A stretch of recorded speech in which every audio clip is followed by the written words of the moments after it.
Hello everyone, a very warm welcome to Ecoholics YouTube channel. I am Shruti Jha और आज हम एक टॉपिक को स्टडी करने वाले हैं, कैश रिजर्व रेशो। आपको पता है कि रिसेंटली न्यूज़ में था कि मॉनेटरी पॉलिसी की कमेटी मीटिंग हुई थी और वहां पे रेपो रेट में तो कोई चेंज नहीं लेकर आया गया, बट सीआरआर जो हमारा कैश रिजर्व रेशो होता है उसके रेट में आपको डिडक्शन देखने को मिला है। क्या होता है सीआरआर और आरबीआई किस तरीके से सीआरआर को यूज करके हमारे जो इन्फ्लेशन है उसको कंट्रोल करता है, मनी सप्लाई को रेगुलेट करता है, वो सारे क्वेश्चंस हम आज आंसर इस सेशन के थ्रू देखने वाले हैं। सो ये देखते हैं आप cutting, RBI cut CRR keeps repo rate unchanged, here's why. ठीक है, यहाँ पे ये कटिंग है एक न्यूज़पेपर की। अब हम देखते हैं कि भाई व्हाट इज सीआरआर। तो देखिए, कैश रिजर्व रेशो ये इसका फुल फॉर्म होता है सीआरआर का।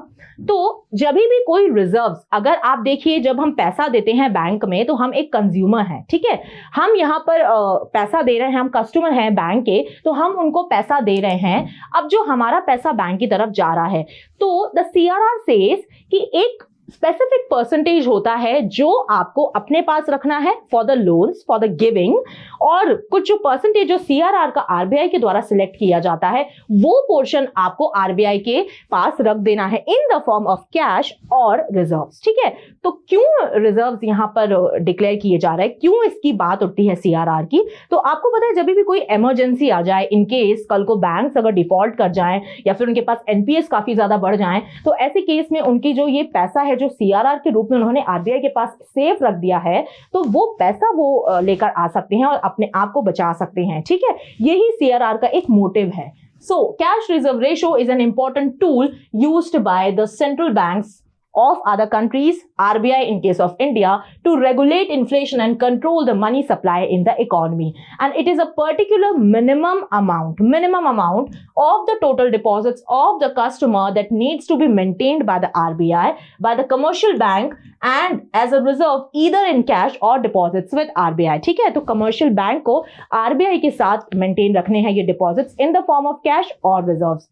अब अभी अगर हम देखें तो क्या रिडक्शन सामने आया है, तो पहले 4.5% था, अभी वो 4% कर दिया गया है, मतलब उसको कम कर दिया गया है। ठीक है, अब यहाँ पे आप अगर एक इमेज देखो तो इससे आप इजीली समझ पाओगे तो कैसे सीआरआर वर्क करता है। तो यहाँ पे देखिए, अगर कस्टमर है, हम हैं यहाँ पे, और हमने डिपॉजिट किए कितने, 100 करोड़ डिपॉजिट किए हैं बैंक में। ठीक है, अब यहाँ पे क्या होगा, तो सीआरआर अगर आप मान के चलो कि 4% अगर सीआरआर अभी है, तो यहां में से 4 करोड़ जो है सीआरआर वो बैंक्स रख देंगे आरबीआई के पास, और 96 करोड़, 100 करोड़ में से 4 करोड़ बैंक ने दे दिया किसको, आरबीआई को, क्योंकि सीआरआर में तो भाई उनको 4% देना ही होगा, उसमें तो कोई उनको एक यहाँ पे रिलैक्सेशन नहीं मिलेगा। तो वहां पे उन्होंने 4 करोड़ किसको दे दिए, आरबीआई को दे दिए, और यहाँ पे उनके पास अब 96 करोड़ का जो अमाउंट बचा है उसी से ही उनको अपनी सारी बैंकिंग एक्टिविटीज को कैरी आउट करना होगा। यही सीआरआर का एक मोटिव है। ओके,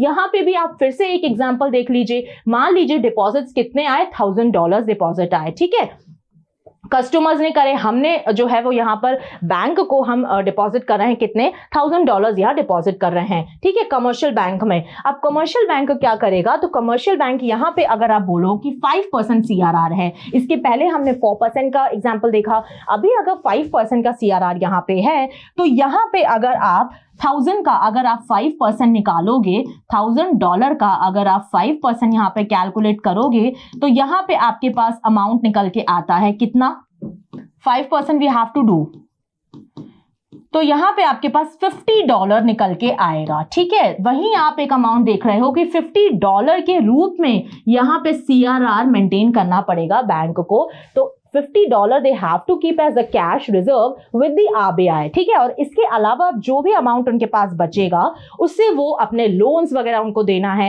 या फिर जो भी उनको कैरी आउट करना है अपनी कमर्शियल इकोनॉमिक एक्टिविटी, वो बैंक्स कैरी आउट कर सकते हैं। Now, reduction of money supply, कैसे सीआरआर आपका मार्केट में मनी सप्लाई कम करता है? तो देखिए, सबसे पहले आप एक चीज को समझने की कोशिश करिए। अगर सीआरआर बढ़ेगा, सपोज अभी 4% है, कल को मान के चलिए कि आरबीआई 6% कर देता है, ठीक है। अब बैंक्स को ज्यादा पैसा आरबीआई की तरफ रखना होगा।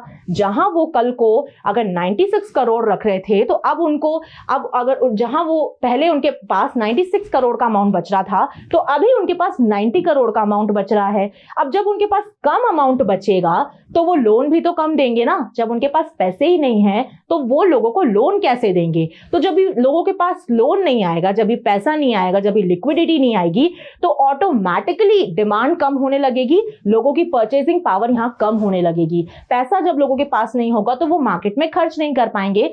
इसी तरीके से यहां पर मनी सप्लाई को रिड्यूस कर दिया जाता है। कहां पर? इकोनॉमी में, ठीक है। When the central bank increases the CRR, commercial banks are required to keep a larger percentage of their deposits with the RBI.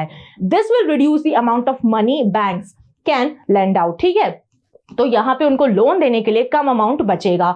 अब इससे क्या होगा कि भाई जब भी कम अमाउंट आपके पास अवेलेबल रहेगा तो ऑब्वियसली यहां पे लेंडिंग, जो कंज्यूमर स्पेंडिंग है वो कम हो जाएगी, ठीक है। बिजनेस इन्वेस्टमेंट्स यहां पे बहुत ज्यादा कम हो जाएंगे, क्योंकि लोन ही इंसान लेता है ना भाई। अगर इन्वेस्ट भी करना है तो कल को अगर लार्जर अमाउंट का इन्वेस्टमेंट आप सोच रहे हो तो आपको लोन लेना पड़ेगा बैंक से। अब बैंक के पास तो अवेलेबिलिटी है ही नहीं पैसों की लोन देने की, तो आपके इन्वेस्टमेंट भी यहाँ पे ऑटोमेटिकली कम हो जाएंगे। तो leading to a reduction in demand and the economy and hence help in reducing inflation. So this is how CRR can help in reducing inflation. Now moving towards the loan or controlling the credit growth. तो यहाँ पे भी same चीज आ जाती है। Bank के पास पैसा कम है तो वो आपको क्रेडिट भी कम दे पाएंगे। अभी जब क्रेडिट कम दे पाएंगे तो बिजनेस का जो इंफ्रास्ट्रक्चर है, जो एक ओवरऑल इन्वेस्टमेंट है, वो ऑटोमेटिकली यहाँ पर कम हो जाता है। So CRR affects the amount of credit commercial banks can extend. By raising the CRR, the central bank reduces credit growth, particularly in times of high inflation, which will help ensure that inflation does not spiral out of control due to excess borrowing and spending. तो इसके पीछे reason ये होता है कि भाई ज्यादा borrowing या स्पेंडिंग ना होने लगे, तो हम CRR को जो है वो एग्जामिन करके जो लेंडिंग कैपेसिटी है बैंक्स की, उनको ही कम कर देते हैं। तो जब उनको आप लेंडिंग कैपेसिटी आप उनकी कम करोगे तो ऑटोमेटिकली आपको मार्केट में ये देखने को मिलेगा कि बोरोइंग और स्पेंडिंग जो है वो कम होती दिखेगी आपको। Now impact on interest rate, ठीक है। अब देखिए क्या होगा, तो जब भी हायर CRR होगा, ठीक है, ज्यादा अगर CRR ज्यादा कैश रिजर्व्स बैंक को किनको देना है? RBI को देना है। अब उनका ज्यादा पैसा भाई कहां चला गया? उनका ज्यादा पैसा तो RBI में चला गया। अब उनको लेंड करने के लिए पैसा कम बचा है। तो भाई जब कम पैसा बचा है तो बैंक्स अपने प्रॉफिट्स को तो कम करेंगे नहीं, तो वो उन्हीं प्रॉफिट्स को मेंटेन करने के लिए अपने इंटरेस्ट रेट को बढ़ा देंगे। तो यहां पे जब इंटरेस्ट रेट बढ़ेगा तो फिर से ऑटोमेटिकली लोग जो हैं वो बैंक्स की तरफ जाना बंद कर देंगे, क्योंकि ज्यादा इंटरेस्ट रेट पे कोई भी लोन लेना नहीं चाहता। तो सेम चीज ये डिफरेंट तरीके से आखिर बात वहीं पे रुक जाती है कि जो कैपेसिटी इन्फ्लेशन कंट्रोल कैसे करना है, तो आप यहाँ पे डिमांड को कंट्रोल कर लीजिए, आप यहाँ पे इंजेक्टिंग ऑफ मनी को कंट्रोल कर लीजिए, इकोनॉमी में जो भी मनी की लिक्विडिटी मेंटेन हो रही है उसको कम कर लीजिए, तो ऑटोमेटिकली आपका जो ओवरऑल एक्टिविटी है इकोनॉमिकली वो सब कुछ कंट्रोल हो जाएगी। So as banks have to hold more money in the reserve and lend out less, may raise the interest rate they charge on the borrowers. A higher interest rate reduces demand for loans, and the final conclusion is that यहां पे सिर्फ और सिर्फ एक CRR को increase करने से आपको यहां पे देखने को मिलता है कि यहां पे मनी सप्लाई को कम कर दिया गया, लिक्विडिटी को टाइटन कर दिया गया और इन्फ्लेशनरी प्रेशर जो हैं उनको भी रिड्यूस किया गया। तो सिर्फ और सिर्फ एक CRR की वजह से इतनी सारी एक्टिविटीज RBI कंट्रोल कर सकता है इंडियन इकोनॉमी में। आई होप आपको ये टॉपिक समझ में आया होगा, और CRR का अगर कोई भी आपको डाउट हो तो आप कमेंट सेक्शन में जरूर पूछ सकते हैं। Thank you so much for watching my session. Don't forget to subscribe to our channel Ecoholics. Till then, पढ़ते रहिए, खुश रहिए। जय हिंद, जय भारत।